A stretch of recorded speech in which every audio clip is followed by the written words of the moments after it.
Hello everyone, আমি দুটো সুন্দর কর্ড সেট নিয়ে চলে আসছি। এত কালারফুল অ্যান্ড এত প্রিমিয়াম লুকিং কারচুপি ওয়ার্ক করা দুটো, বাট দুইটা কালারই এত বেশি সুন্দর যে আমি নিজে কনফিউজড হয়ে গিয়েছি যে কোনটা পরবো।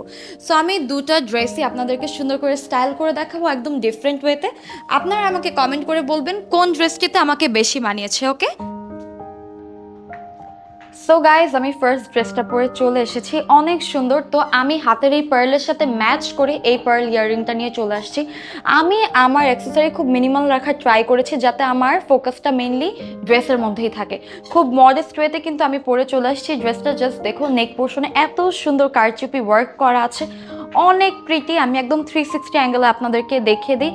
অনেক অনেক লাইট ওয়েট, অনেক কমফোর্টেবল এই ড্রেসটি। এখন আমি আপনাদেরকে নেক্সট ড্রেসটি পরিয়ে দেখিয়ে দিব, সেম ড্রেস বাট ডিফারেন্ট কালারের মধ্যে থাকছে ড্রেসটি। Here is the dress, pink one. এখন আমি এটা পরে চলে আসছি। Okay guys, this is the last one, pink one. অনেক সুন্দর, এটা এত ভাইব্রেন্ট একটা ড্রেসের জন্য আমি আমার লুকটা একটু চেঞ্জ করেছি। ডিপ লিপস্টিক, দেন হচ্ছে আমার ইয়ারিং, জুয়েলারি সব কিছু চেঞ্জ করে আসছি। লাস্টবার আমি হাতের পার্লের সাথে ইয়ারিং পরেছিলাম, এখন পরে এসেছি ব্রেসলেট। তো এই ড্রেসটিতেও পেয়ে যাচ্ছেন এত সুন্দর করে কারচুপি ওয়ার্ক করে দেওয়া, অনেক প্রিটি একটি ড্রেস। এটার প্যান্টটাও এত সুন্দর করে একদম প্যাটার্ন করে দেওয়া আছে, অনেক লাইট ওয়েট, অনেক সফট অ্যান্ড অনেক গুড লুকিং।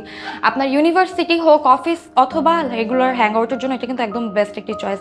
তো দুটো ড্রেসে কিন্তু আমি আপনাদেরকে স্টাইল করে দেখিয়ে দিয়েছি। এখন আপনারা আমাকে বলবেন কোন লুকটাতে আমাকে বেশি স্যুট করেছে। ওকে, বাই।